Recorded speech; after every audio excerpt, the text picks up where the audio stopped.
In most MMOs, an NPC is a statue with a quest icon. They stand in the rain, the sun, and in the middle of a war zone, waiting for you to click accept. But in Star Citizen, the end goal has always been something more alive and reactive, but constant, regardless of interaction, a living, breathing universe. To get there, Cloud Imperium Games is developing a refreshing take on the traditional MMO mission systems, with an end goal for a verse built on a simulated back-end economy, not countless disconnected systems we can interact with one by one or ignore as we like. The developers are dedicated to building a living, breathing ecosystem. Today, we're continuing our look at NPC behaviours, so let's pop the hood and take a look at the tech that makes the verse move when you aren't looking. Quantum and the dynamic environment and trigger systems.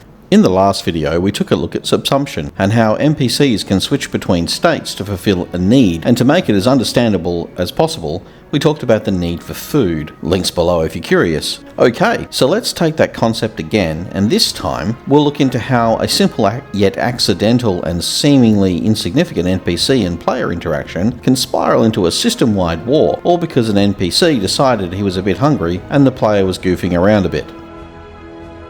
For anyone new, here's a brief. Subsumption is an AI architecture that will govern every NPC in the game. Unlike traditional AI that follows a rail system, Subsumption is a modular hierarchy of behaviours. Imagine an NPC named Silas. Silas isn't just shopkeeper number 4. Subsumption gives him a schedule. At 8 AM he wakes up in his hab, he has a need to eat, so he pathfinds to a burrito bar. Once satisfied, his work behaviour becomes the highest priority and he heads over to the shop. The subsumption part means that higher priority tasks can subsume or override lower ones, so if the station alarm goes off while Silas is eating, his survival logic overrides his hunger logic. He'll drop the burrito, run for his life, or cower on the spot. This tech ensures a reactive and intelligent appearing NPC, a galactic scale Sims if you like. Quantum, however, handles millions of virtual NPCs that we don't even see. If a refinery in Hurston runs low on fuel, the simulation creates a demand. Quantum is the server layer that essentially controls the verse at a macro scale, tracking goods and services, health, wealth, and the overall needs of planets, factions, NPCs, and entire planetary systems within the game. One of the key features of Quantum is the ability to generate missions for the player based on needs. These are known as dynamic missions or dynamic events. Here's an example. Bob works on Hurston Lagrange Point 4. He's a refinery technician and responsible for the authorization of fuel transfers from the station via tanker ships or refuelers like a Starfarer. An order comes in to supply a UEEN fleet currently en route to Crusader in a continued effort to quell nine-tail outlaw gangs in that area. Quantum has made the request on the need for fuel by the fleet group. Bob, however, is interrupted in completing the order as his hunger meter drops past 20% and he stops work for a much-deserved lunch. Now, one thing you should know about Bob, he's a sucker for a good burrito. He trots, leaving his station. Then while en route to lunch, he's intercepted by a player racing box trolleys around the refinery deck, putting poor Bob into a stuck state. Unable to eat and unable to complete the fuel order, poor Bob passes away, never to be seen again, or at least until the next server reset or maintenance. This random chance event delays the fuel requested by Quantum and leaves the fleet high and dry. At this stage, the macro system Quantum triggers the change of state and generates a dynamic mission, supply the fleet with fuel, while also generating the mission to stop the fuel. If the fuel is delayed a second time, the fleet, now weakened by lack of fuel and running low on supplies and munitions, severely stuck, entrenched with enemies on all sides, sends out a distress beacon. Quantum now generates new missions, defend the fleet, and its opposite, attack or capture the fleet, could be triggered, with the outcome of these missions determining the prosperity of the system for a time period. As an example, if the fuel never makes it to the fleet and the defend mission also fails, then the balance of power could slip, as the outlaw gangs such as Ninetails now have a captured UEEN fleet at their disposal. Eventually, the knock-on from this, as an additional dynamic event, or series of them, where outlaws can clash with lawful citizens and security in a system-scale war over Bob's need for that tasty burrito. Attention! People of Stanton! A great injustice has been done to you. Stanton will be the first step in a revolution to take back the soul of the Empire. You will be witnesses. We are Xenothreat. Out.